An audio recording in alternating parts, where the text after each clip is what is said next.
లో వచ్చే 3 major problems asthma, tuberculosis, COPD. ఒక మనిషి యొక్క లంగ్స్ ని అది ఎలా ఎఫెక్ట్ చేస్తుంది? బీయింగ్ ఇండియాలో టీబీ వెరీ కామన్. పుట్టగానే ఎవరైనా బిడ్డ పుట్టగానే ఇండియాలో టీబీ బ్యాక్టీరియా ఎక్స్పోజ్ అవుతాం. ఆటోమేటిక్ తెలియకుండానే ఎక్స్పోజ్ అయిపోతాం. ఎందుకు లంగ్స్ కి టీబీ వస్తుందంటే మనం తీసుకున్న గాల్లోనే ఎవ్రీ ఇయర్ చాప మందు అనేది ఇస్తుంటారు. క్యూర్ అంటే చేయడానికి చాప మందు అనే దాంట్లో అసలు సైంటిఫిక్ బేసిస్ లేదు. ఇప్పటికీ మెడికేషన్ అడ్వాన్స్మెంట్స్ ఉన్నా కూడా టీబీ పేషెంట్ ని టీబీ వార్డులో ఇటు సైడ్ 40 పేషెంట్స్, ఇటు సైడ్ 40 పేషెంట్స్ మధ్యలో మేము రౌండ్ చేసేవాళ్ళం వితౌట్ మాస్క్. టీబీ కేసెస్ లేకుండా చేయడం కోసం WHO కాడ నుంచి ఇండియన్ గవర్నమెంట్ చాలా ప్రయత్నాలు చేస్తారు. కానీ స్టిల్ చేయలేకపోతుంది. ఇప్పుడు కూడా 2030 కల్లా. So already we are all infected. Very difficult to control. In 40 days there is chance of getting spread. TB is very difficult.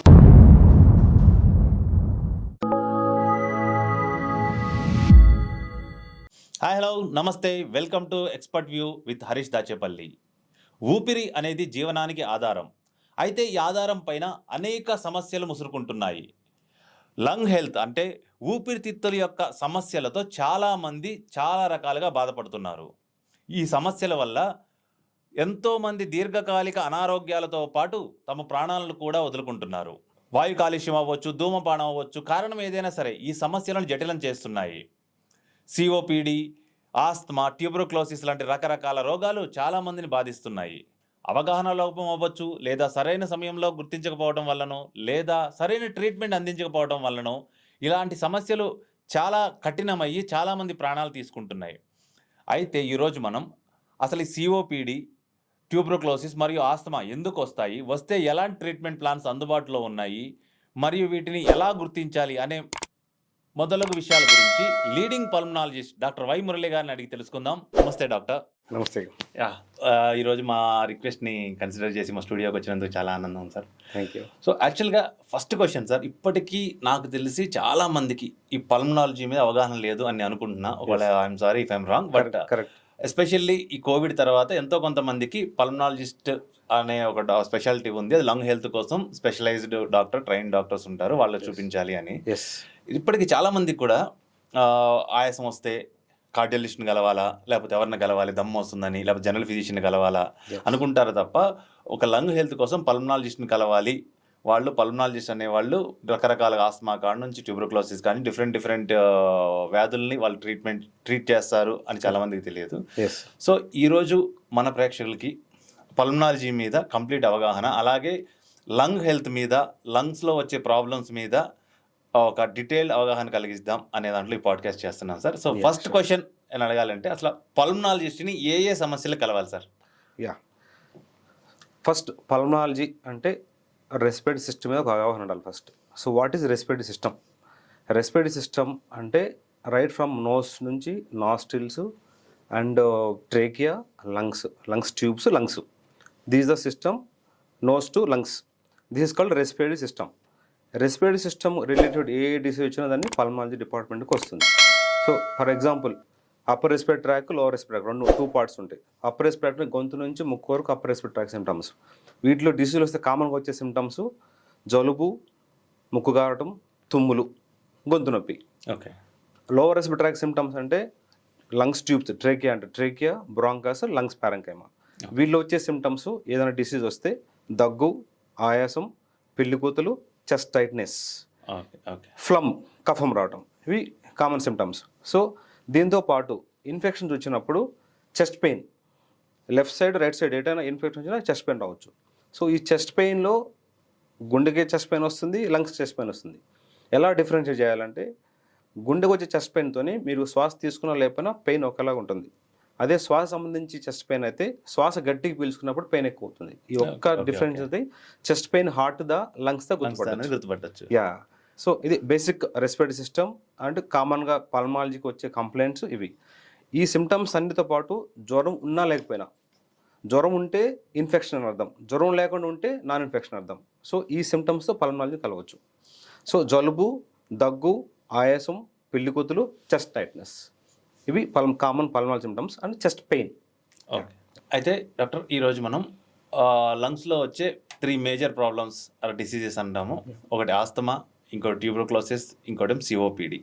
ఈ మూడింటి గురించి డీటెయిల్గా చర్చిద్దాం. సో ఫస్ట్ మనం తీసుకుంటే ట్యూబర్క్లోసిస్.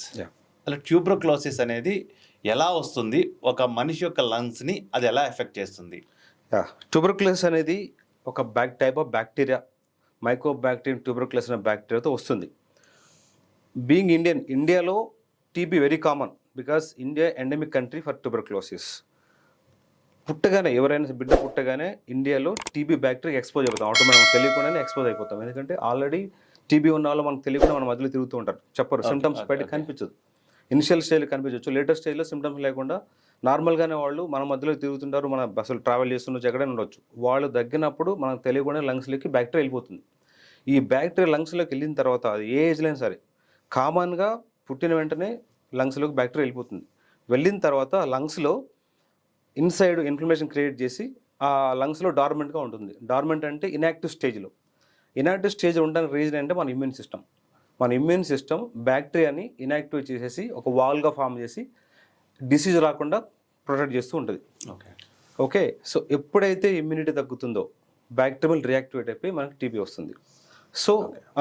సో కామన్గా ఎందుకు లంగ్స్కి టీబీ వస్తుంది అంటే మనం పీల్చుకున్న గాల్లోనే బ్యాక్టీరియా ఉంటుంది. ఆ బ్యాక్టీరియా పీల్చుకున్నప్పుడు లంగ్స్లోకి వెళ్ళిపోయి లంగ్స్ని పార్ట్లో డ్యామేజ్ చేసేసి టీబీ కాజ్ చేస్తుంది. సో టీబీ లక్షణాలు ఎలా ఉంటాయి? దగ్గు మోర్ దాన్ రెండు వారాల కంటే దగ్గు ఎక్కువ ఉండడం, జ్వరం రావడం, సాయంత్రం టైంలో జ్వరం వస్తుంటుంది. ఆయాసం ఉన్నా లేకపోయినా దగ్గు, జ్వరం మోర్ దాన్ 2 weeks 2 వారాల కంటే ఎక్కువ ఉండి ఆకలి తగ్గటం, బరువు తగ్గటం, ఈ లక్షణాలు ఉంటే టీబీగా సస్పెక్ట్ చేసుకోవచ్చు. టీబీ సస్పెక్ట్ చేసిన తర్వాత తెమడ పరీక్ష, స్ఫుటం పరీక్ష ఉంటుంది. అందులో 2 రకాలు ఉంటాయి. మైక్రోస్కోపీ డైరెక్ట్ చేసుకోవచ్చు. తర్వాత ఇప్పుడు మాలిక్యులర్ స్టడీస్ కూడా వచ్చినాయి, జీన్ ఎక్స్పర్ట్ అని. సో ఫాస్ట్గా డయాగ్నోస్ అయిపోతుంది, డయాగ్నోస్ చేయొచ్చు. చెస్ట్ ఎక్స్రేతో చేయొచ్చు. చెస్ట్ ఎక్స్రేలో డౌట్ఫుల్గా ఉంటే సిటీ స్కాన్ చేసుకుని డయాగ్నోస్ చేసుకోవచ్చు. సో ఇది టీబీ లక్షణాలు. దీన్ని బట్టి ప్రతి మనిషికి జనరల్ టీబీ వైరస్ అనేది వాళ్ళకి బ్యాక్టీరియా ఇండియాలో పుడితే 80% పీపుల్ బాడీలో టీబీ బ్యాక్టీరియా ఉంటుంది, 80% మందికి. సో ఆ 80% మందిలో లైఫ్ లాంగ్ రిస్క్, టీబీ వచ్చే రిస్క్ 10%, 10%. అదే హెచ్ఐవి ఉన్న వాళ్ళకి 50%. ఇండియాలో లైఫ్ లాంగ్ రిస్క్ 50%. సో ఎందుకు టీబీ మనం ఇమ్మీడియట్గా ఐడెంటిఫై చేయలేమంటే ఒకసారి బ్యాక్టీరియా లోపలికి వెళ్ళిన తర్వాత ఇంక్యుబేషన్ పీరియడ్ ఉంటుంది. ఇంక్యుబేషన్ పీరియడ్లో ఆ బ్యాక్టీరియా డెవలప్ చేసుకుంటుంది, నంబర్ డెవలప్ చేసుకొని ఒక స్టేజ్కి వచ్చిన తర్వాత లంగ్ డ్యామేజ్ స్టార్ట్ అవుతుంది. డ్యామేజ్ స్టార్ట్ అయిన తర్వాత సిమ్టమ్స్ స్టార్ట్ అవుతుంది. ఓకే, సో అసలు అర్లీగా డిటెక్ట్ చేయాలంటే టీబీని ఎలా, అంటే ఈ ఏమేమి సిమ్టమ్స్తో డిటెక్ట్ చేయొచ్చు? సో ఫస్ట్ లంగ్స్లో 2 parts ఉంటాయి, లంగ్ ప్యారెంకైమా, ప్లూరా, 2 రకాల టీబీ ఉంటుంది మనకి. లంగ్ ప్యారెంకైమాలో టీబీ వచ్చినప్పుడు దగ్గు, తెమడ, జ్వరము, ఆకలి తగ్గటం, బరువు తగ్గటం, వీక్నెస్, ఈ లక్షణాలు ఉంటాయి. ఈ లక్షణాలు 2 వారాల కంటే ఎక్కువ ఉంటే ఇమ్మీడియట్గా డాక్టర్ని కలిసి చెస్ట్ ఎక్స్రే చేయించుకొని, చెస్ట్ ఎక్స్రేలో అర్థం కాకపోతే సిటీ స్కాన్ చేయించుకొని తెమడ పరీక్ష చేయించుకోవాలి. తెమడ పరీక్షలో నిర్ధారణ అయిపోతుంది. ఈ లక్షణాలను బట్టి టీబీని గుర్తుపట్టచ్చు. ఇది లంగ్స్ లోపల TB. Lungs out side TB, దాన్ని ప్లోరల్ టీబీ అంటారు. ప్లోరల్ టీబీలో ఈ లక్షణాలు ఏమి ఉండవు. జ్వరం రావచ్చు, రాకపోవచ్చు, చెస్ట్ పెయిన్ రావచ్చు, రాకపోవచ్చు. ఆ ఫ్లూయిడ్ పెరుగుతుంటుంది లంగ్స్ లో. ఆ ప్లోరల్ టీబీతో ఫ్లూయిడ్ ఫామ్ అవుతుంది అవుట్ సైడ్ లంగ్స్. ఈ ఫ్లూయిడ్ కొంచెం కొంచెం పెరుగుతూ ఉంటుంది. ఒక స్టేజ్కి వచ్చిన తర్వాత ఆయాసం స్టార్ట్ అవుతుంది. కొంతమందిలో పెయిన్ ఉంటుంది. పెయిన్ ఉంటే వాళ్ళు అటెన్షన్ తీసుకుంటే డాక్టర్ని కలిసి డయాగ్నోస్ చేసుకోవచ్చు. దగ్గు, డ్రై కాఫ్ ఉండొచ్చు, ఉండకపోవచ్చు. సో రెగ్యులర్ లంగ్స్లో ఉండే టీబీ లక్షణాలకి దీనికి సంబంధం ఉండదు. It's quite different. So out side వస్తుంది కాబట్టి ఇట్ వోంట్ కమ్యూనికేట్, అంటే తెమడ కూడా రాదు. లంగ్స్ కమ్యూనికేట్ చేయదు, అవుట్ సైడ్ లంగ్స్ కాబట్టి తెమడ రాదు. ఉంటే డ్రై కాఫ్ ఉంటుంది. సో తెమడ పరీక్ష చేయలేము. తర్వాత డాక్టర్ దగ్గరికి వచ్చినప్పుడు సిమ్టమ్స్ బట్టి స్టెథోస్కోప్ పెట్టి చూసి ఆ సౌండ్స్, లంగ్ సౌండ్స్ తగ్గితే డౌట్ ఎక్స్రే చేసి ఎక్స్రేలో కన్ఫర్మ్ అవుతుంది నీరు ఉన్నట్టు. సో ఆ నీరు ఉంటే ఆ నీరుని సూది పెట్టి ఇంజెక్షన్ పెట్టి నీరు తీసి టెస్ట్ పంపించి నిర్ధారణ చేసి టీబీ కన్ఫర్మ్ అయితే ట్యూబర్క్యులోసిస్ మెడిసిన్ స్టార్ట్ చేసుకోవాలి. ఇది ప్లోరల్ టీబీ. ఈ 2 రకాల టీబీ ఉంటుంది. ఓకే డాక్టర్, ఇప్పుడు ఈ ట్యూబర్క్యులోసిస్ ఏదైతే ఉందో ఇది 100% క్యూరబులా? Yes, 100% curable. Because lot of advanced medicines వచ్చాయి. ఇప్పుడు 6 months కరెక్ట్ కోర్స్ వాడితే 100% curable. Okay, 6 months complete course. So నేను ఈ మధ్య వేరే చోట కూడా చదివాను, ఇప్పుడు ఏదైతే పాడ్కాస్ట్ చేద్దాం అనుకుంటే చాలా మంది ఇండియాలో ఈ మెడికేషన్ 6 months కోర్సులో 1 or 2 months వాడేసి కొంచెం బెటర్గా ఫీల్ అవ్వగానే దానికి వదిలేస్తున్నారంట. అది యాక్చువల్గా ఇలా మధ్యలో మెడికేషన్ స్టాప్ చేయడం వల్ల ఎలాంటి ప్రాబ్లమ్స్ వస్తాయి? సో వీళ్ళని డిఫాల్టర్స్ అంటారు. డిఫాల్టర్స్ అంటే మామూలుగా 2 phases ఉంటాయి ట్రీట్మెంట్లో, intensive phase, continuous phase. Intensive phase 2 months. So మొదటి 2 monthsలో బ్యాక్టీరియా 80% కిల్ అయిపోతుంది. సో 20% బ్యాక్టీరియాకి 4 మంత్స్ తీసుకోవాలి, అప్పుడు కంప్లీట్గా బ్యాక్టీరియా కిల్ అయిపోతుంది. కానీ 2 మంత్స్ కోర్స్ వాడిన తర్వాత సిమ్టమ్స్ తగ్గిపోతాయి. తగ్గింది కాబట్టి సిమ్టమ్స్ తగ్గిపోయిన అవసరం లేదని స్టాప్ చేస్తారు. 6 మంత్స్ ఎందుకు వాడాలి, తగ్గిపోయింది ఎందుకు వాడాలని స్టాప్ చేస్తారు. వీళ్ళని డిఫాల్టర్స్ అంటారు. ఈ డిఫాల్టర్స్లో వచ్చే ప్రాబ్లం ఏంటంటే వీళ్ళకి ఆ టీబీ బ్యాక్టీరియా కంప్లీట్గా కిల్ అవ్వలేదు కాబట్టి ఆ 20% మళ్ళీ డెవలప్ అవుతుంది. ఈసారి డెవలప్ అయ్యేటప్పుడు మనం రెగ్యులర్గా ఇచ్చే మందులు పని చేయకుండా ఎండిఆర్ టీబీగా కన్వర్ట్ అవుతుంది. ఓకే, దాన్ని ఎండిఆర్ అంటే multi drug resistant TB. Okay. So this is the reason ఎందుకు multi drug resistant TB develop అంటే డ్రగ్ రెసిస్టెంట్ టీబీకి దీనికి డిఫరెన్స్ ఏంటిది? అది so regular TB first time diagnose చేసినప్పుడు మందులు ఇచ్చి ఇస్తాం, అది ఫస్ట్ తగ్గిస్తాం. సెకండ్ టైం ఎవరైతే మందులు సరిగా వాడకుండా ఆర్ మందులు మధ్యలో ఆపేసి ఆర్ ఇర్రెగ్యులర్ మందులు వాడటం, ఓకే ఇన్ఎఫెక్టివ్ మందులు వాడటం, సో ఆ బ్యాక్టీరియా అనేది సరిగా కిల్ అవ్వక రెసిస్టెంట్ డెవలప్ చేసుకుంటుంది. అంటే ఈ మందులు పనిచేయవు, ఈ మందులు వాడుతున్నా బ్యాక్టీరియా డెవలప్ అవుతుంటది. ఓకే, ఈ మధ్య ఆ కేసెస్ పెరగడానికి దట్ ఈస్ ది రీజన్ ఎందుకు ఎండిఆర్ కేసులు పెరుగుతున్నాయంటే ఇది రీజన్. ఓకే, ఈ రీజన్ వల్ల ఎండిఆర్ టీబీ డెవలప్ అవుతుంది. సో ప్రివెంట్ చేయాలంటే రెగ్యులర్ కోర్స్ 6 మంత్స్ కోర్స్ అందరూ కంప్లీట్ చేయాల్సిందే. ఇంకోటి, ఇప్పటికీ ఇంత మెడికేషన్ అడ్వాన్స్మెంట్స్ ఉన్నా కూడా టీబీ పేషెంట్ని ఒక అంటరాని వాళ్ళగా చూస్తున్న పరిస్థితి ఉంది. సో ఈ మెంటాలిటీ కనుక చాలా మందికి పోవాలి, ఐడియాలజీ పోవాలి అనుకుంటే పోవాలంటే బేసిక్ అసలు మెకానిజం తెలియదు. టీబీ ఎలా స్ప్రెడ్ అవుతుందని మెకానిజం తెలిస్తే మెంటాలిటీ పోతుంది. సో థింగ్ ఏంటంటే నేను ఉస్మానియా వర్క్ చేసినప్పుడు, అంటే నేను పీజీ కోర్స్ చేసినప్పుడు చెస్ట్ హాస్పిటల్లో, ఎర్రగడ్డ చెస్ట్ హాస్పిటల్లో టీబీ వార్డులో ఇటు సైడ్ 40 పేషెంట్స్, ఇటు సైడ్ 40 పేషెంట్స్, మధ్యలో మేము రౌండ్ చేసేవాళ్ళం without mask. TB all positive cases, mask పెట్టుకోవడం చేసాం, మాకు టీబీ రాలేదు. రావాలి కదా, 80 పేషెంట్స్ టీబీ పాజిటివ్ ఉన్నప్పుడు మేము రౌండ్ చేసాం, ఒక పేషెంట్ టీబీ రావాలి కానీ రాలేదు. రీజన్ ఏంటంటే టీబీ యాక్టివేట్ అవ్వడానికి 2 టైప్స్ ఉంటుంది. ఒకటి రీఇన్ఫెక్షన్ ఆర్ రియాక్టివేషన్, 2 టైప్స్ ఉంటుంది. రియాక్టివేషన్ అంటే ఆల్రెడీ మన బాడీలో ఉన్న టీబీ బ్యాక్టీరియా మన ఇమ్యూనిటీ తగ్గిపోవడం రియాక్టివేట్ అయ్యి టీబీ వస్తుంది. అంటే ఎక్కడి నుంచి బయట నుంచి రాదు, మనలో ఉన్న నీలో ఉన్న బ్యాక్టీరియానే రియాక్టివేట్ అయిపోయి టీబీ కాజ్ చేస్తుంది. 80% ఇదే రీజన్ టీబీ రావడానికి ఇండియాలో. 80%, ఓన్లీ 20% రీఇన్ఫెక్షన్. అంటే వాళ్ళు ఎవరికైనా టీబీ పాజిటివ్ ఉంటే వాళ్ళు మన ఫేస్ మీద తగ్గినప్పుడు ఆ బ్యాక్టీరియా పీల్చుకుంటే వాళ్ళు టీబీ వస్తుంది. So less than 20%. So more than 80% reactivation. ఎందుకు రియాక్టివేట్ అవుతుంది టీబీ బ్యాక్టీరియా మన నుంచి? మన ఇమ్యూన్ సిస్టమ్ బ్యాక్టీరియా చుట్టూ వాల్ ఫామ్ చేస్తుంది. వాల్ స్ట్రాంగ్ ఉన్నంత వరకు బ్యాక్టీరియా యాక్టివేట్ కాదు, మనకేం ప్రాబ్లం లేదు. ఎప్పుడైతే వాల్ బ్రేక్ అవుతుందో అప్పుడు టీబీ యాక్టివేట్ అవుతుంది. వాల్ బ్రేక్ అవడం రీజన్ ఏంటి? లో ఇమ్యూన్ సిస్టమ్, అంటే ఇమ్యూనిటీ తగ్గిపోవడం. ఇమ్యూనిటీ తగ్గడం కామన్ కావాల్సి అంటే 3 ఫ్యాక్టర్స్. స్లీప్, సరిగా నిద్ర లేకపోయినా. రెండోది proper diet, protein diet, balance diet లేకపోయినా. మూడోది ఎక్సర్సైజ్, సరిగా ఎక్సర్సైజ్ లేని బాడీకి. వీళ్ళే 3 కండిషన్స్లో ఇది రిస్క్ ఫ్యాక్టర్. అండ్ వీటితో పాటు కొన్ని డిసీజులు, chronic disease like diabetes, kidney diseases, other autoimmune diseases, or patient and chronic steroids, or continuous alcohol intake, వీటన్నిటితో కూడా ఇమ్యూనిటీ తగ్గుతుంది. సో ఇమ్యూనిటీ తగ్గినప్పుడు బ్యాక్టీరియా రియాక్టివేట్ అవుతుంది. సో బయట నుంచి రావట్లేదు, మన బాడీ నుంచి రియాక్టివేట్ అవుతుంది కాబట్టి మనం భయపడాల్సిన అవసరం లేదు. అంటే ఒకరికి వస్తే టీబీ అందరికి స్ప్రెడ్ చేస్తారు అనేది రాంగ్. సో టీబీ వచ్చిన పేషెంట్తో పాటు ఇంట్లో ఉండొచ్చు. ఎస్పెషల్లీ ఫస్ట్ 2 months కొంచెం కేర్ఫుల్గా ఉండాలి. ఎందుకు? Dose dependent. ఎక్కువ డోస్ బ్యాక్టీరియా వస్తే కొంచెం వచ్చే రిస్క్ ఎక్కువ ఉంటుంది. సో మాస్క్ పెట్టుకొని నార్మల్ ఉండొచ్చు, ఇంట్లో ఉండొచ్చు. 2 months క్రాస్ అయితే వచ్చే risk less than 1%. First 2 months కొంచెం రిస్క్ ఉంటుంది, అది కూడా మాస్క్ పెట్టిన రిస్క్ కూడా ఉండదు. సో టీబీ పేషెంట్ నార్మల్ ఉండొచ్చు, వాళ్ళు అంటరాళ్ళకి చూడాల్సిన అవసరం లేదు, వాళ్ళు బయట పెట్టడం అవసరం లేదు. ఓకే, అది మిత్. ఓకే. సో ఇంకొకటి, ఈ టీబీని, ట్యూబర్క్లోసిస్ అంత అంటే కంప్లీట్ ఎండ్ కోసం, అంటే దీనికి టీబీ కేసెస్ లేకుండా చేయడం కోసం WHO కాడ నుంచి మన ఇండియన్ గవర్నమెంట్ చాలా ప్రయత్నాలు చేస్తున్నాయి, కానీ స్టిల్ చేయలేకపోతుంది. ఇప్పుడు కూడా 2030 కల్లా ట్యూబర్క్లోసిస్ లేకుండా చేయాలి అనేది WHO ఒక ఇది కూడా ఉంది. కాకపోతే ఇప్పటికీ చేయలేకపోతుంది. దానికి కారణం ఏంటంటే టార్గెట్ 2025 అయిపోయింది ఆల్రెడీ. ఇండియన్ గవర్నమెంట్ టార్గెట్ అంటే WHO కానీ అయినా కూడా దీన్ని ఎరాగేట్ చేయలేకపోతుంది. రీజన్ ఈస్ ఒకటి, government policies not reaching peripheries. అంటే availability of drugs, easily availability of drugs. And second the defaulters. So 2 months వాటి తగ్గిపోయింది. They become MDR TB, they'll spread the TB.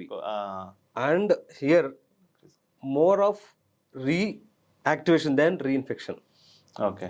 So already we are all infected, all Indians are infected. Okay. So reactivation any time it happens life టైంలో. So reactivation ఉంది కాబట్టి very difficult to control unless if you finish the cycle, one cycle of infection, like the infection end with this life only.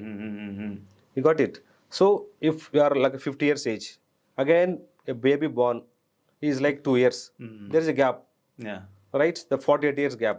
In 40 years, there is chance of again spreading. Okay.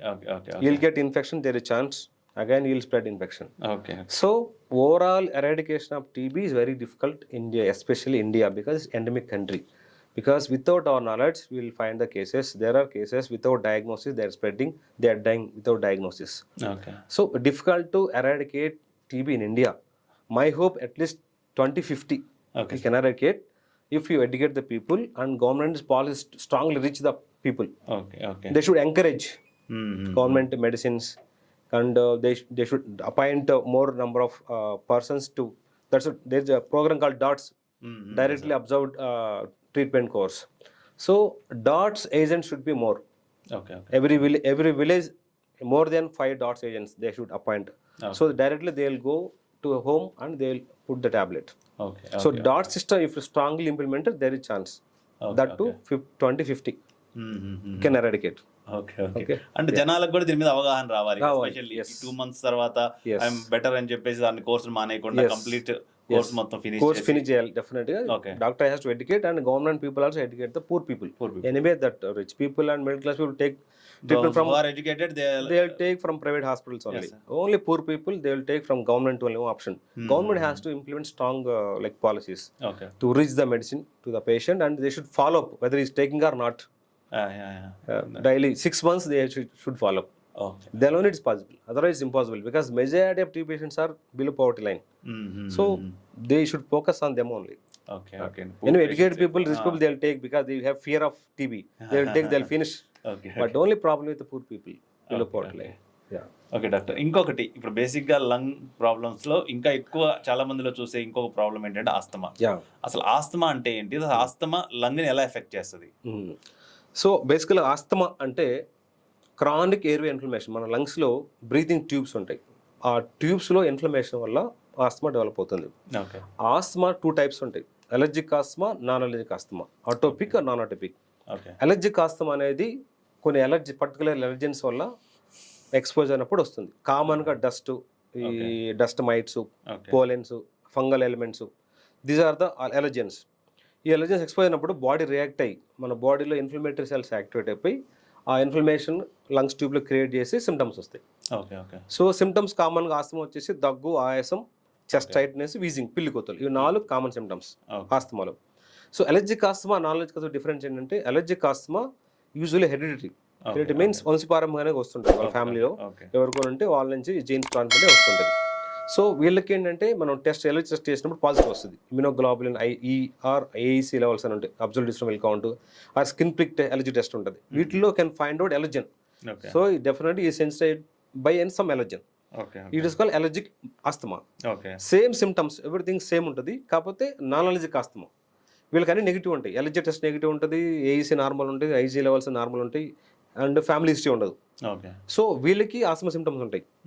So difference ఏంటంటే వీళ్ళకు యూజువల్గా adult లైఫ్లో అంటే age progress వాళ్ళు రిపీట్గా ఎలర్జెన్స్కి allergens irritants like pollution expose అవడం వల్ల, ఆర్ ఆక్యుపేషనల్ ఆస్తమా అంటారు. ఆక్యుపేషనల్ ఆస్తమా అంటే ఆక్యుపేషన్ దగ్గర వాళ్ళ వర్క్ చేసే ప్లేస్లో డస్ట్ కానీ, ఆర్ సమ్ ఫ్యూమ్స్ కానీ, ఆర్ సమ్ కాటన్ ఇండస్ట్రీలో కాటన్ ఇవన్నీ. సో ఆక్యుపేషనల్ ఆస్తమా అంటారు. ఇది కూడా అడల్ట్ ఆస్తమా కింద వస్తుంది, non allergic asthma. So symptoms same ఉంటాయి, కానీ డిఫరెన్షియేషన్ అలర్జిక్ ఆస్తమా చైల్డ్హుడ్ నుంచి ఎండ్ స్టేజ్ వరకు ఎప్పుడైనా రావచ్చు. No age limit, child, adult, any age రావచ్చు. కామన్గా చైల్డ్ నుంచి స్టార్ట్ అవుతుంది. Non allergic asthma usual adult లైఫ్లో వస్తుంది, చిల్డ్రన్స్లో ఉండదు. దానికి reason occupational exposure, common, or environmental pollution. ఇప్పుడు మీరు చెప్పిన దాని ప్రకారం మీరు ఏదైతే కాటన్ ఇండస్ట్రీలో అలా యాక్చువల్గా ఒక ఆస్తమాని ట్రిగ్గర్ చేసే మెయిన్ ఏమి అంటే మెయిన్ సిమ్టమ్ ఆస్మా ట్రిగ్గర్స్ ఏమంటారు? Asthma triggers thing allergic asthma I told you already. Dust mites, pollens, fungal elements. Okay. Fungal elements. Fungus spores ఉండే బూజు ఉంటుంది కదా, ఓకే. ఓకే. ఓకే. ఓకే. ఇది ఫంగస్ అంటారు. ఫంగస్ అంటే ఫంగస్ నుంచి స్పోర్స్, ఓకే. ఓకే. ఇవి కామన్ గా ట్రిగర్ చేస్తాయి ఎలర్జెన్స్. అవి ఎక్స్పోజ్ అయినప్పుడు బాడీ యాక్టివేట్ అయిపోయి ఇమ్యూన్ సిస్టమ్, అది ఇమ్యూనోగ్లోబులిన్ ఈ యాక్టివేట్ అయిపోయి will get symptoms. Okay. Right. Non allergic asthma ఇప్పుడు చెప్పిన dust, environmental dust, pollution, workplace dust or Okay. Fumes, ఏమంటే fumes and Cooking cotton fumes, industries, cotton industry. Okay. That is different, cooking different. Okay. So ఇవన్నీ triggers. Okay. వీటితో పాటు కొన్ని viral infections like flu, some viruses, viral ఇన్ఫెక్షన్లు కూడా trigger అవ్వచ్చు. So infection, non infection all allergens. Okay. Infection virus common గా trigger చేస్తుంటది ఆస్తమాని. ఇంకో డాక్టర్, యాక్చువల్ గా ఊర్లో చిన్నప్పుడు చెప్తున్నారు, ఎవరైనా ఆస్తమా ఉంటే వాళ్ళ పిల్లల దగ్గరికి వెళ్ళకండి, వాళ్ళ ఇంట్లో పిల్లలు పెంచుకోకండి ఇలాంటి. సో యాక్చువల్ గా పెట్స్ పెంచుకోవడం అనేది ఆస్తమాని ట్రిగర్ చేస్తుంది. డెఫినెట్ గా, బికాస్ పెట్ నుంచి వచ్చే డాండర్ ఆర్ పెట్ నుంచి పార్టికల్స్ డెఫినెట్ గా ఆస్తమా ట్రిగర్ చేస్తాయి. సో ఇవి ఎలర్జిక్ ఆస్తమా అయినా ఎవరికైనా సరే ట్రిగర్ చేస్తాయి, ఇద్దరు ట్రిగర్స్. సో పెట్స్, ఎన్ని పెట్స్, వాటి వచ్చే డాండర్స్ ఆర్ వాటి పార్టికల్స్, ఓకే, అవి ఏరోసాల్ ఫామ్ అయ్యి గాల్లో మనం పీల్చుకున్నప్పుడు ట్రిగర్ చేస్తాయి. డెఫినెట్ గా all pets will trigger. All pets will trigger. Definitely. ఇప్పుడు ఇందా మీరు చెప్పినట్టు కొంతమందికి పేరెంట్స్ నుంచి ఆస్తమా, ఒక టైప్ ఆఫ్ ఆస్మా వచ్చేటట్లు ఉంది. ఎలర్జిక్ ఆస్తమా పేరెంట్ నుంచి వస్తుంది. ఓకే. జెనెటిక్ ఎంత పర్సెంట్ ఛాన్సెస్ ఉంటాయి డాక్టర్? 50-50. There is 50-50. దాన్ని అవాయిడ్ చేయాలంటే ఏం చేయొచ్చు? You cannot avoid genetical asthma because it hereditary, it runs in genes. You cannot change genes. Okay. Only thing you can prevent it, you can postpone by avoiding environmental factors. Okay. Basically, asthma is interaction between genetic factors and environmental factors. Okay. You cannot change genes, but you can change environmental factors. Okay. Like avoiding dust particles, fungus, pollen, those things. If you avoid, then you can prevent or you can postpone. Okay. Yeah. ఆస్తమాతో కూడా attacks వస్తుంటాయి, చాలా మంది breathing అందక చాలా ఇబ్బందులు పడే chances కూడా ఉంటాయి. సో ఆస్తమా అటాక్ కి హార్ట్ అటాక్ కి డిఫరెన్షియేట్ ఎలా చేయాలి? సో థింగ్ ఏంటంటే ఆస్తమా అటాక్ లో సడన్ గా మనం ఆల్రెడీ ఆస్తమా ఉన్న పేషెంట్ కి సడన్ ఏదైనా ఎక్స్పోజర్ అయిపోయి, అంటే ఏదైనా ఎలర్జెన్కి ఎక్స్పోజ్ అయినప్పుడు ఎక్కువ క్వాంటిటీలో లంగ్స్ లో ట్యూబ్స్ నేరో అయిపోతాయి, క్రిటికల్ గా నేరో అయిపోతుంది. నేరో అయిపోవడం వల్ల శ్వాస సరిపోదు, సివియర్ అటాక్ లో వచ్చేస్తుంది, చెస్ట్ టైట్ వచ్చేస్తుంది. సో హార్ట్ అటాక్ కి ఆస్తమాటిక్ డిఫరెన్స్ ఎలా చేయొచ్చు అంటే కొన్ని ఇన్వెస్టిగేషన్, ఎగ్జామినేషన్, స్టెథోస్కోప్ పెట్టి చూస్తే ఆస్తమా అటాక్స్ లో వీజింగ్ ఉంటుంది, పిల్లి కుత్తలాగా సౌండ్ వస్తుంది, వీజింగ్ సౌండ్ అంటారు, అది హార్ట్ అటాక్ లో రాదు. రెండోది ఈసీజీ 2D ఎక్కువ వాటితో హార్ట్ అటాక్ గుర్తుపట్టవచ్చు. Whereas asthma by examination only you can identify. Doctor pulmonologist examine చేసి ఆస్తమాన హార్ట్ అటాక్ గా గుర్తుపట్టచ్చు. హార్ట్ అటాక్ యూజువల్గా లెఫ్ట్ సైడ్ పెయిన్ వస్తుంది, with or without breathing problem ఉండొచ్చు, ఉండకపోవచ్చు, పెయిన్ వస్తుంది. ఆ పెయిన్ అనేది యూజువల్గా లెఫ్ట్ సైడ్ వస్తుంది, కామన్గా షోల్డర్కి, హ్యాండ్కి స్ప్రెడ్ అవుతుంది. ఓకే, పెయిన్ కిల్లర్స్ కూడా తగ్గదు, దాని అప్పుడు సస్పెక్ట్ హార్ట్ అటాక్. ఆస్తమా అటాక్లో మేజర్గా బ్రెత్లెస్ ఉంటుంది, బ్రీతింగ్ ప్రాబ్లం, అంటే దమ్ము ఎక్కువ వస్తుంది, బట్ పెయిన్ ఉండదు, టోటల్గా టైట్నెస్ ఉంటుంది. హార్ట్ అటాక్ లాగా వన్ సైడ్ పెయిన్ రాదు, ఓవరాల్గా చెస్ట్ టైట్ అవుతుంది, ఎందుకంటే లంగ్స్లో ట్యూబ్ నేరో అవడం వల్ల టైట్ అయిపోతుంది. సో దమ్ ఎక్కువ రావడం, సడన్గా ఎక్కువ పోవడం, టైట్నెస్ అనేది ఆస్తమాటిక్గా గుర్తుపట్టవచ్చు. ఇంకో డాక్టర్, చాలా మంది మిగతా ఫ్యాక్టర్ తెలియదు, ఈ ఆస్తమాలకు వాడే ఇన్హేలర్స్ చాలా అడిక్టివ్. ఓకే, ఫార్మా కంపెనీస్ కావాలనే వీటిని ప్రమోట్ చేస్తుంది అనే ఒక టాక్ ఉంది, అది ఎంతవరకు కరెక్ట్? 100% మిత్తే. బికాస్ ఆస్తమా మెడికేషన్స్ మనకి since so many years, so అది ప్రోగ్రెస్ అవుతూ ఇప్పటి వరకు ఇన్హేలర్స్ మీద లాట్ ఆఫ్ రీసెర్చ్ జరిగింది.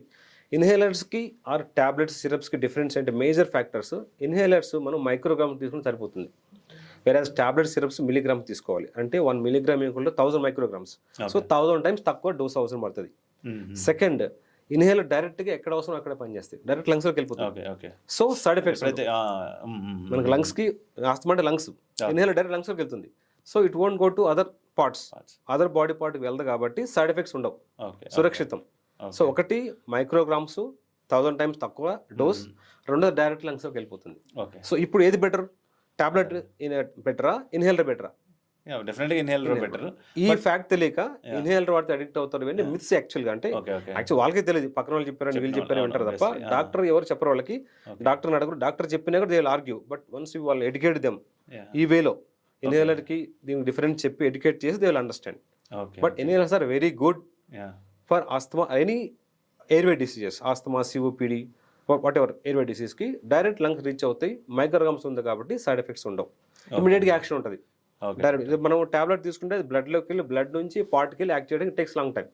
వేరే ఇన్హేలర్ డైరెక్ట్ లంగ్స్కి వెళ్ళిపోతుంది కాబట్టి ఇమీడియట్ యాక్షన్ ఉంటుంది. సో ఇమీడియట్గా యాక్షన్ ఉండడం, డైరెక్ట్ లంగ్స్కి వెళ్తుంది కాబట్టి నో సైడ్ ఎఫెక్ట్స్, డైరెక్ట్ లంగ్స్కి వెళ్తుంది కాబట్టి very low dose micrograms, 3 advantages. దాంతో inhalers are best than any other medicine. Okay, ఇప్పుడు చెప్పినట్టు ఇన్హేలర్స్ గురించి ఉంది జస్ట్ మిత్ అని, అట్లా ఆస్తమా గురించి చెప్పాలంటే కొన్ని మిత్స్ అండ్ ఫ్యాక్ట్స్ చెప్పాలంటే ఏమేమి చెప్తారు? వన్ ఈజ్ ఇప్పుడు చెప్పిన ఇన్హేలర్స్ చాలా మంది అడిక్టివ్ అనుకోని వాటర్, కానీ actually they are very good అన్నారు అట్లా. సో ఆస్తమా అంటే యూజువల్గా ఏంటంటే ఆస్తమా సిమ్టమ్స్ ఐడెంటిఫికేషన్ చేసి ప్రాపర్గా పల్మనాలజీని కలిస్తే we can control asthma, because there is no cure. అందరూ అప్పుడంటే ఆస్తమా క్యూర్ అయిపోద్ది అనుకుంటారు. ఎందుకు క్యూర్ చేయట్లేదు డాక్టర్? ఈ డాక్టర్ దగ్గరికి వెళ్తారు, క్యూర్ లేదు, ఇంకో డాక్టర్ దగ్గరికి వెళ్తారు, క్యూర్ లేదు. సో ఎవరు క్యూర్ చేయట్లేరు, క్యూర్ లేదా? సో ఆస్తమా క్యూర్ లేదు because it's a hereditary genetic disease. And ఇప్పటికొచ్చిన మనకు ఎంతవరకు ఉన్న మన సైన్స్ వరకు ఓన్లీ కంట్రోల్ చేయొచ్చు, there is no cure. Control whatever మనం వాడే మెడిసిన్స్ అన్ని కంట్రోలర్ మెడిసిన్స్, క్యూర్ లేదు. లైఫ్ లాంగ్ మందులు వాడాల్సిందే. కాకపోతే ఏంటంటే ఆస్తమాలో మన స్టేజ్ని బట్టి, so mild, moderate, severe. Mild స్టేజ్లో ఉన్నప్పుడు ఏంటంటే కొన్ని రోజులు మందులు వాడి గ్యాప్ ఇవ్వచ్చు. ఈ గ్యాప్లో పేషెంట్ నార్మల్ ఉంటాడు, నో సిమ్టమ్స్, ఆస్తమాని కూడా గుర్తుపడలేరు ఎవరు. సో కొంచెం సివియర్ స్టేజ్లో ఉన్నప్పుడు ఇంకా కొంతకాలం మందులు వాడి డోస్ తగ్గించుకుంటూ ఆపేసి మళ్ళీ కొంతకాలం నార్మల్ ఉండొచ్చు. ఎంతకాలం నార్మల్ ఉండొచ్చు అనేది బట్టి అది బేస్డ్ ఆన్ పేషెంట్ ఫ్యాక్టర్స్. అంటే వాళ్ళు వేరే ఉంటుంది, వాళ్ళు తీసుకునే జాగ్రత్తలు, ప్రివెంటివ్ మెజర్స్. ఎలర్జెన్స్ ఎక్స్పోజ్ అవ్వట్లేదు అనుకోండి, లాంగ్ ఉండొచ్చు, 2 years 3 years 5 years కూడా ఆస్తమా రాకుండా ఉండొచ్చు. ఓకే, ఇదే మిత్. అంటే ఆస్తమా వస్తే లైఫ్ లాంగ్ తగ్గిపోదు, ఇక వాడాలి, మందులు వాడుతున్నాడు లైఫ్ లాంగ్, ఇది ఒక మిత్. కానీ లైఫ్ లాంగ్ వాడాలి, కానీ అవసరాన్ని బట్టి. అవసరం అయితే వాడాలి, లేదు అవసరం లేదు. రెగ్యులర్ గా లైఫ్ లాంగ్ కంటిన్యూగా అవసరం లేదు. ఓకే, అవసరం బట్టి వాడి ఆపేయచ్చు, ప్రొవైడ్ దట్ ప్రివెంటివ్ మెజర్స్ తీసుకుంటే. మధ్య మధ్యలో ఆపేసి 2, 3, 4, 5 years కూడా కొంతమంది మెడిసిన్ వాడకుండా ఉండొచ్చు. మనం తీసుకునే జాగ్రత్త బట్టి ఉంటుంది. అండ్ డాక్టర్ చెప్పిన కోర్సు ఫాలో కావాలి. డాక్టర్ చెప్తాడు 10 రోజులు వాడు తగ్గిపోయింది, పక్కన పడేస్తారు, వాళ్ళ లైఫ్ లాంగ్ వాడుతుంటారు వీళ్ళైతే అట్లా.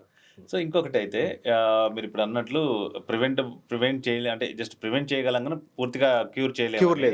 సో ఇప్పుడు మనకి ఇదే ఆస్తమాకి ఎవ్రీ ఇయర్ చాప మందు అనేది ఇస్తుంటారు, అది కూడా జస్ట్ ప్రొలాంగ్ చేయడానికా లేకపోతే అది క్యూర్ చేయడానికి? చాప మందు అనే దాంట్లో అసలు సైంటిఫిక్ బేసిస్ లేదు first of all. Okay, asthma mechanism తెలిస్తే, ఇప్పుడు చేప తీసుకుంటారు, అందులో ఏం పెడతారో నాకు తెలియదు. మనం ఏ ఫుడ్ తీసుకున్నా స్టమక్లో ఎంతసేపు ఉంటుంది డైజెషన్? మ్యాక్సిమం 4 hours డైజెషన్, తర్వాత ఏమవుతుంది? డైజెస్ట్ అయిపోతుంది. తర్వాత ఎక్కడ ఉంది మరి ఎన్ని రోజులు ఉంటుంది మెటబాలిజం అంతా? ఏదైనా సరే 4 hours డైజెస్ట్ అయిపోయి మెటబాలిజం అయిపోయి యూరిన్లో నుంచి ఆర్ మోషన్లో నుంచి వెళ్ళిపోవాలి. సో చేప మందు తీసుకున్న ఆస్తమా ఎలా తగ్గిపోతుంది? సింగిల్ డోసే కదా, ఒక డోస్ తీసుకున్నాం, ఆస్తమా ఎలా తగ్గిపోతుంది? అసలు కంట్రోల్, ఆస్తమానే controllable disease, you cannot cure. చేప మందు ఎలా తగ్గిపోతుంది అంటే అట్లా కామన్ సెన్స్ లేదు బేసికల్గా, అంటే అక్కడ సైంటిఫిక్ బేసిస్ లేదు. కాకపోతే వాళ్ళు తీసుకున్నారు కాబట్టి మేము కూడా తీసుకుందాం, ట్రై చేద్దాం. ఇండియాలో ఏంటంటే ఆయన ట్రయల్ అండ్ ఎర్రర్స్, ట్రై చేసి ట్రై చేయొచ్చు, కానీ అందుకే అది పెద్ద లైన్ ఉంటుంది ఇక్కడ. So that is actual myth. Actually అందులో అసలు ట్రూత్ లేదు, చేప మందులో ట్రూత్ లేదు. Okay, asthma is not a curable disease, clear. You have to use medicine accordingly, అవసరం బట్టి మెడిసిన్ వాడుకుంటూ ఉండాలి. దట్ టు ఎస్పెషల్లీ ఇన్హేలర్స్లో combination of bronchodilators, inhaled corticosteroids అని మెడిసిన్స్ ఉంటాయి. అవి డాక్టర్ సూచన ప్రకారం వాడుకుంటూ ఉంటే కంట్రోల్ చేసుకోవచ్చు. డాక్టర్ ఇంకొకటి, ఒక్కసారి ఆస్తమాకి వచ్చిన తర్వాత ఎలాగో వాళ్ళకి క్యూర్ ఉండదు, లైఫ్ లాంగ్ మెడికేషన్ ఉంటుంది, వాళ్ళు మొత్తం జాగ్రత్తలు తీసుకోవాలి. సో ఆస్తమా ఉన్న వాళ్ళు హై బ్రీతింగ్ అంటే ఇంటెన్సిటీ వర్కౌట్స్ అవ్వచ్చు, గేమ్స్ అవ్వచ్చు, లేకపోతే రన్నింగ్ లాంటి, జాగింగ్ లాంటి చేయొచ్చా? చేయొచ్చు. రెగ్యులర్గా వాళ్ళు మెడిసిన్ వాడుకుంటూ వాళ్ళ రొటీన్ యాక్టివిటీని చేయొచ్చు.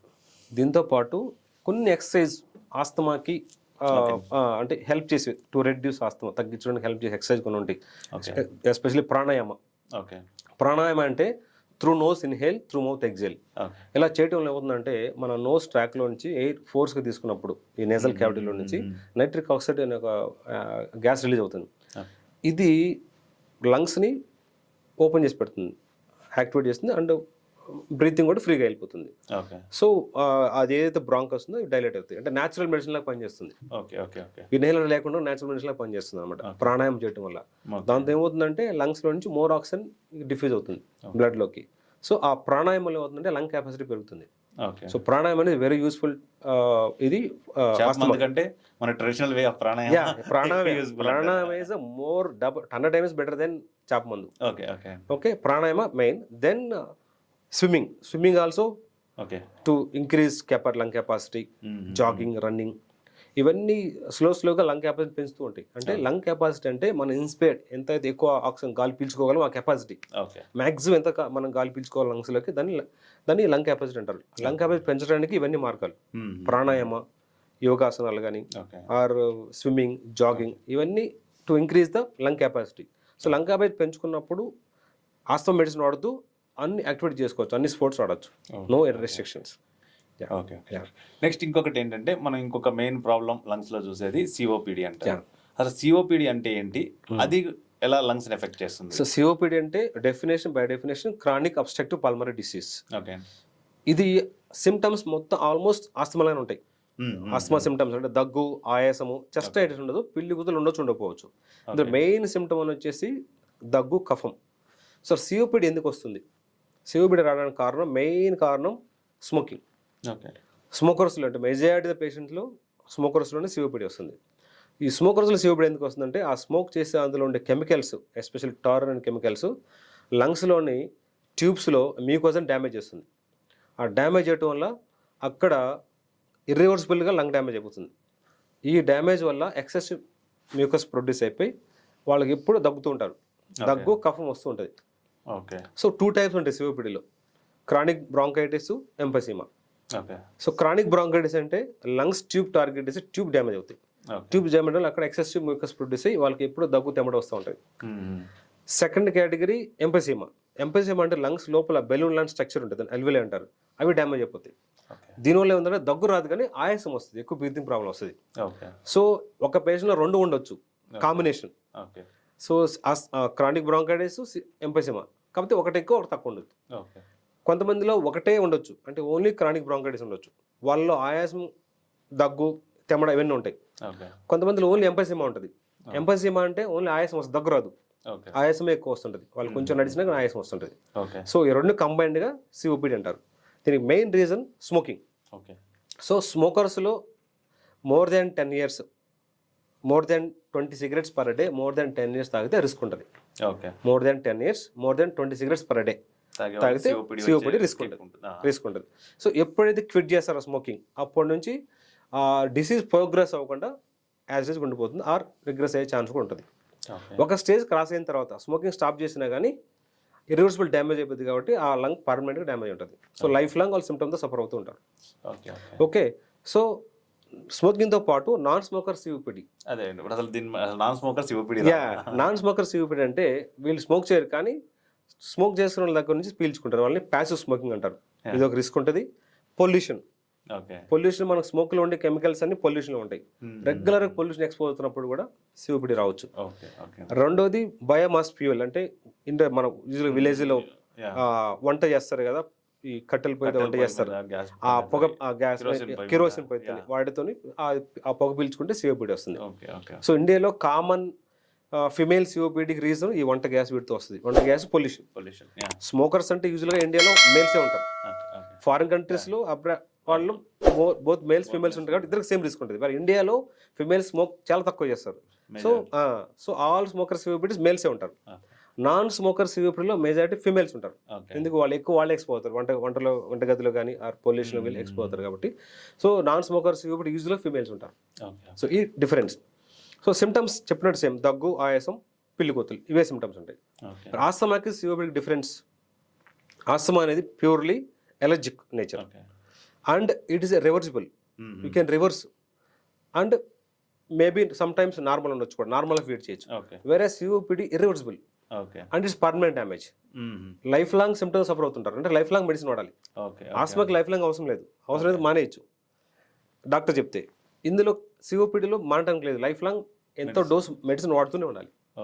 అండ్ స్మోకింగ్ క్విట్ చేయాలి, ఎక్స్పోజర్ అవాయిడ్ చేయాలి, చేస్తూ లైఫ్ లాంగ్ వాడాలి. ఇది మేజర్ డిఫరెన్స్ ఆస్తమాకి సిఓపిడి. ఓకే డాక్టర్, అయితే ఇప్పుడు కామన్ గా ఈ 3 డిసీజుల్లో కాఫ్ అనేది కామన్ అయింది. సో ఇప్పుడు జనరల్ గా మనం అలర్జిక్ కాఫ్ ని ఆస్తమాలో వచ్చే ఈ కాఫ్ గానీ, సిఓపిడిలో వచ్చే కాఫ్ గానీ, ట్యూబర్క్లోసిస్ లో వచ్చే కాఫ్ గానీ అన్ని కామన్ కాఫ్ ఉన్నాయి.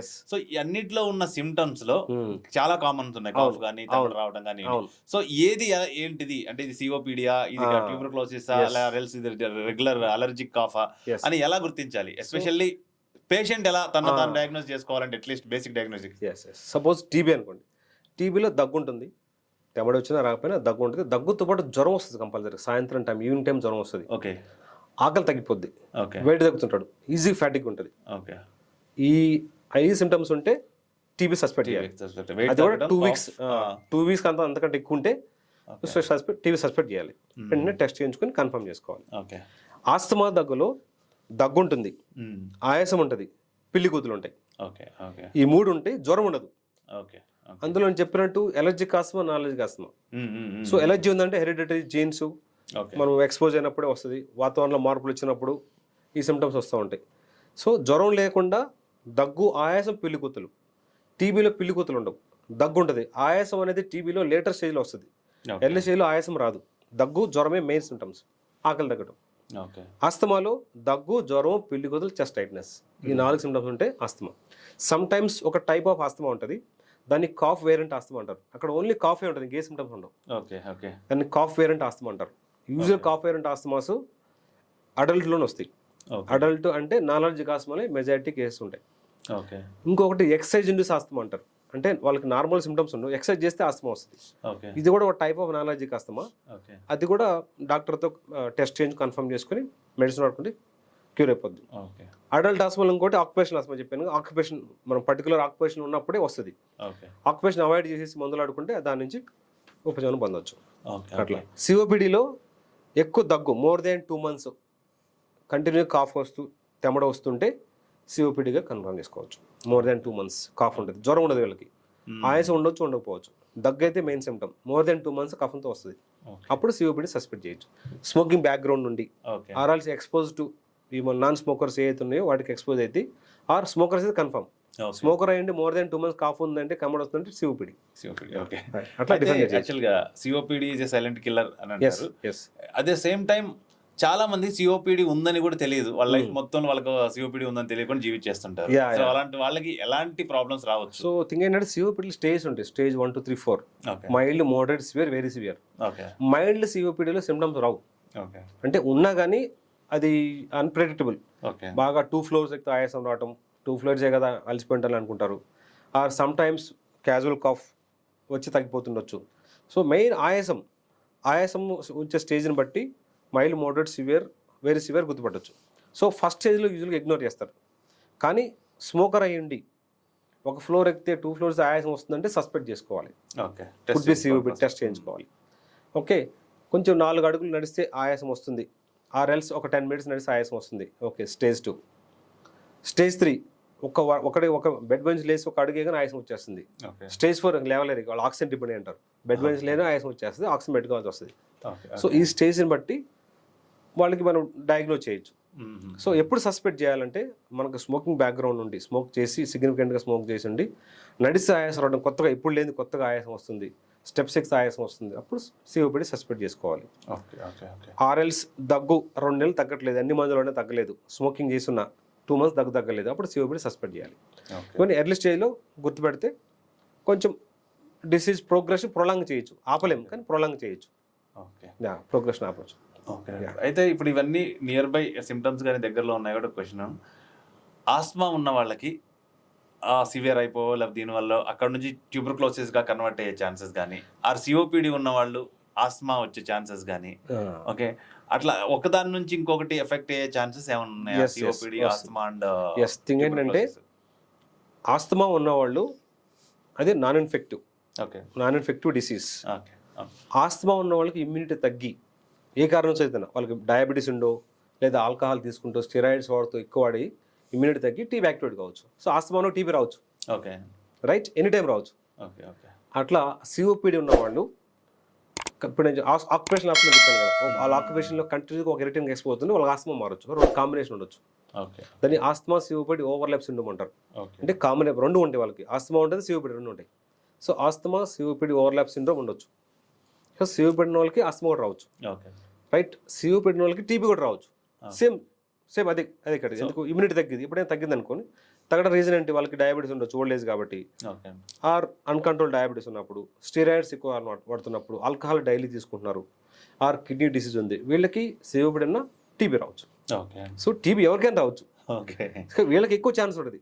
ఎవరికి ఆస్తమా COPDలకి టీబీ వచ్చే ఛాన్స్ ఎక్కువ ఉంటుంది. ఓకే వాళ్ళ ఇమ్యూనిటీ ఇమ్యూనిటీ తక్కువ ఉంటుంది, అండ్ ప్లస్ వాళ్ళకి డయాబెటీస్ కూడా ఉండొచ్చు, ఓకే ప్లస్ సమ్ టైమ్స్ తెలియక స్టెరాయిడ్స్ వాడచ్చు. ఓకే వీళ్ళంటే విలేజ్లో RMP డాక్టర్స్ ఫస్ట్ స్టెరాయిడ్ ఇచ్చేస్తారు, దగ్గండి స్టెరాయిడ్ ఇచ్చేస్తారు. ఓకే వాళ్ళు స్టెరాయిడ్స్కి అడిక్ట్ అయిపోయి మా దగ్గరకు వచ్చిన ఇన్హేల్ చేస్తే వాళ్ళకి పని చేయదు. స్టెరాయిడ్స్ ఇట్స్ లైక్ 1000 టైమ్స్ ఎక్కువ కదా. అవును సో వాళ్ళకి వాళ్ళు స్టెరాయిడ్ వాడతారు, మా ఇన్హేలర్స్ పడేసి స్టెరాయిడ్ వాడతారు. ఫైనల్గా వాళ్ళు టీబీతో ఎంటర్ అవుతారు, మళ్ళీ టీబీ వస్తారు స్టెరాయిడ్ వాడేసి. సో ఈ ప్రాక్టీస్ ఇంకా స్టిల్ ఇండియాలో ఉంది. విలేజెస్లో తగ్గంటే స్టెరాయిడ్ ఇచ్చేస్తారు. స్టెరాయిడ్స్ ఇమీడియట్ తగ్గిపోతుంది కాబట్టి పేషెంట్ స్టెరాయిడ్కి వెళ్తాడు. ఓకే స్పెషలిస్ట్ ఇమీడియట్ తగ్గదు, టైం పడుతుంది, 1 వీక్ 10 డేస్ పడుతుంది కాబట్టి, ఎక్కువ టైం పడుతుంది కాబట్టి మన దగ్గర రారు. ఒకవేళ వచ్చినా కానీ వెంటనే తగ్గిపోతే మందులు ఆపేసి మళ్ళీ RMP దగ్గరికి వెళ్తారు. దేర్ ఆర్ పీపుల్ అట్లా ఉన్నారు, ఇప్పటికీ ఉంది. సో అది మెయిన్ రీజన్. సో ఆస్తమా ఉండి స్టెరాయిడ్స్ తెలియక టీబీ వచ్చే ఛాన్స్ ఉంటుంది. అట్లా రావు, అవగాహన లేకపోవడం. ఎస్. ఇంకా డాక్టర్, ఇప్పుడు హెల్దీ లంగ్స్ కోసం ఎలాంటి లైఫ్ స్టైల్, ఎలాంటి ఎక్సర్సైజెస్ మనం పాటించాలంటారు? So healthy life first hydration. Okay అంటే డైలీ అట్లీస్ట్ 3 లీటర్స్ తీసుకోవాలి. ఎందుకు హైడ్రేషన్ ఇంపార్టెంట్ అంటే ప్రతి పార్టీకి ఆర్గాన్కి హైడ్రేషన్ అవసరం. లంగ్స్ కూడా హైడ్రేషన్ బాగుంటే లంగ్స్లో మాకు ఒక థిన్ ఫిల్మ్ ఉంటుంది, బ్రాంకియల్ ఫ్లూయిడ్ అంటారు, ఆర్ అల్వియర్ ఫ్లూయిడ్. ఈ ఫ్లూయిడ్ ఏం చేస్తుంటే డైలీ ప్రొడ్యూస్ అవుతూ ఉంటుంది, మనకు తెలియకుండా దాన్ని కఫంలో తీసేస్తుంటాం. కఫం అనేది ప్రతి మనిషిలో పర్ డే 100 ml ప్రొడ్యూస్ అవుతూ ఉంటుంది. 100 ml డైలీ ప్రొడ్యూస్ అవుతుంది. సో ఈ ప్రొడ్యూషన్ కఫం ఎందుకోసం అంటే మనం పీల్చుకున్న గాలిలో దుమ్ము ధూళి వీటితో పాటు బ్యాక్టీరియా వైరస్ ఉంటాయి. ఈ వైరస్ని లంగ్స్ వరకు రీచ్ అవ్వకుండా ఈ ఫ్లూయిడ్ క్లియర్ చేస్తూ ఉంటుంది. ఆ క్లియర్ చేసి మనం స్పిట్ చేస్తూ ఉంటాం మనం తెలియకుండానే. సో దీనికోసం గుడ్ హైడ్రేషన్ ఉండాలి. సరిగ్గా ఫ్లూయిడ్ తీసుకోవట్లేదు అనుకోండి, వాటర్ సరిగ్గా తీసుకోవట్లేదు, లంగ్స్ డ్రై అయిపోతాయి. డ్రై అయినప్పుడు ఈ బ్యాక్టీరియాని వీటిని ఎక్స్పెల్ చేయలేం. అందుకోసం హైడ్రేషన్ ఇంపార్టెంట్. ఫస్ట్ వాటర్, తర్వాత చెప్పాను walking or brisk walking or jogging, ఇది లంగ్ కెపాసిటీ పెరుగుతుంది. స్విమ్మింగ్ లంగ్ కెపాసిటీ పెరుగుతుంది. ప్రాణాయామ యోగా లంగ్ కెపాసిటీ పెరుగుతుంది. అండ్ ఫుడ్ అల్టిమేట్గా బ్యాలెన్స్డ్ డైట్, ఎస్పెషల్లీ లంగ్ కోసం కొన్ని fruits like apple, oranges, pomegranate, ఇవి పంకిన్స్, ఇవి లంగ్ హెల్త్ని ఇంప్రూవ్ చేస్తాయి.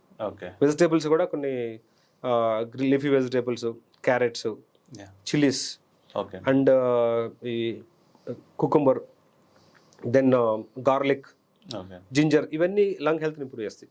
సో కొన్ని ఫుడ్, అన్ని ఫుడ్ ఓకే, వీటిలో కొంచెం కంపేర్డ్గా లంగ్ హెల్త్ ఇంప్రూవ్ చేసే ఫుడ్స్ ఇవి.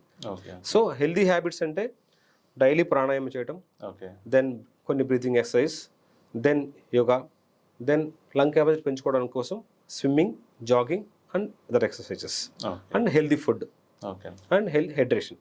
Avoid smoking. Active and passive. Active అంటే మనం తాగడం, ప్యాసివ్ అంటే పక్కన వాళ్ళు తాగి పీల్చుకోవడం. రెండిట్లో ఏది మోర్ డేంజరస్ ప్యాసివే. ఓకే, యాక్టివ్ స్మోకింగ్లో మనం తీసుకుని వదిలేస్తాం, కొంత అమౌంట్ లంగ్స్లోకి వెళ్తుంది. వేరే ప్యాసివ్లో మొత్తం పీల్చుకుంటాం. So passive more dangerous then active smoking. Then environmental pollution. Try to reduce pollution. Pollution తగ్గాలంటే ఇది ఇట్స్ లైక్ నాట్ ఒకరితో అయ్యే పని కాదు. పొలిటికల్ ఎన్విరాన్మెంట్ అందరూ ఉండాలంటే, ఓవరాల్గా ఎన్విరాన్మెంట్ పొల్యూషన్ కంట్రోల్ చేయాలంటే first number of vehicles or diesel petrol vehicle తగ్గిపోవాలి. Only electric vehicles or CNG vehicles improve అయితే, ఈ వెహికల్స్ తగ్గిపోయి ఆ వెహికల్స్ పెరిగితే పొల్యూషన్ తగ్గించచ్చు. డైరెక్ట్ ఫ్యాక్ట్ ఇది. ఇప్పటికి కూడా రెస్పిరేటరీ సిమ్టమ్స్తో సఫర్ అవుతున్న దాంట్లో స్మోకింగ్ అంటే పొల్యూషనే. ఎస్పెషల్లీ సిటీలో అర్బన్ లైఫ్లో స్మోకింగ్ వల్లే లంగ్ డ్యామేజ్ అవుతుంది ఎక్కువ. దానికి ఆ damage leads to cancer also, lung cancer also. Smoking అంటే ఈ పొల్యూషన్తో వచ్చే క్యాన్సర్ ఎక్కువ అవుతుంది ఇప్పుడు. అంటే non smokers lung cancer reasons pollution. So ఈ పొల్యూషన్ తగ్గాలంటే పెట్రోల్ డీజిల్ వెహికల్ ఆపేసి ఎలక్ట్రిక్ వెహికల్స్ ఎక్కువ ఎంకరేజ్, గవర్నమెంట్ కూడా ఎంకరేజ్ చేయాలి, ఎలక్ట్రిక్ వెహికల్ ఎంకరేజ్ చేయాలి. So that way obviously lung health improve అవుతుంది. అండ్ ఇండోర్ ప్లాంట్స్, కొన్ని ఆక్సిజన్ ఇచ్చే ప్లాంట్స్ ఉంటాయి, అవి పెంచుకోవాలి. ఓకే డాక్టర్, మీరు అన్నట్లు ఇండోర్ ప్లాంట్స్, ఏ ప్లాంట్స్ ఆక్సిజన్ లెవెల్స్ ని పెంచుతాయి, ఇంట్లో ఏ ప్లాంట్స్ పెట్టుకుంటే మంచిది లంగ్ హెల్త్ కోసం? సో అందరికి తెలిసిన money plant, spider plant, snake plant, then aloe vera. So ఇట్లా చాలా ఉన్నాయి, మీరు గూగుల్ చేసి తెలిసిపోతుంది. ఇవి ఇండోర్ లో పెంచుకుంటే కార్బన్ డైఆక్సైడ్ అవి తీసుకొని ఆక్సిజన్ మనకి ఇస్తాయి. సో ఆ రకంగా మన లంగ్స్ హెల్దీ లంగ్స్ మెయింటైన్ చేసుకోవచ్చు అలా. And not only indoor, outdoor కూడా మ్యాక్సిమం ప్లాంటేషన్. ఎందుకు అంత ప్లాంట్స్ పెరిగితే పొల్యూషన్ తగ్గుతుంది. పొల్యూషన్ తగ్గుతుంది. Yeah okay, thank you doctor. యాక్చువల్గా నెక్స్ట్ మనం ఇంకోటి మీరు అన్నట్టు పొల్యూషన్ అండ్ లంగ్ హెల్త్ మీద ఎస్ ఒక డీటెయిల్డ్ ఎపిసోడ్ చేద్దాం. షూర్. చూసారు కదా వ్యూవర్స్, ఈరోజు మనం లంగ్ హెల్త్ని ఎలా పెంపొందించుకోవాలి, లంగ్ హెల్త్కి ఎలాంటి ఫుడ్స్ మంచిది, ఎలాంటి ఎక్సర్సైజ్ చేయాలి, అలాగే లంగ్స్లో వచ్చే మేజర్ ప్రాబ్లమ్స్ అయిన సిఓపిడి, ఆస్తమా మరియు ట్యూబర్క్లోసిస్కి ఎలాంటి ట్రీట్మెంట్ ప్లాన్స్ అందుబాటులో ఉన్నాయి, ఇలాంటి అన్ని విషయాలు తెలుసుకున్నాం. నెక్స్ట్ వీక్ ఇంకో కొత్త గెస్ట్తో కొత్త టాపిక్తో కలుద్దాం. So please do like, share and subscribe. It's me Harish Dachepalli signing off.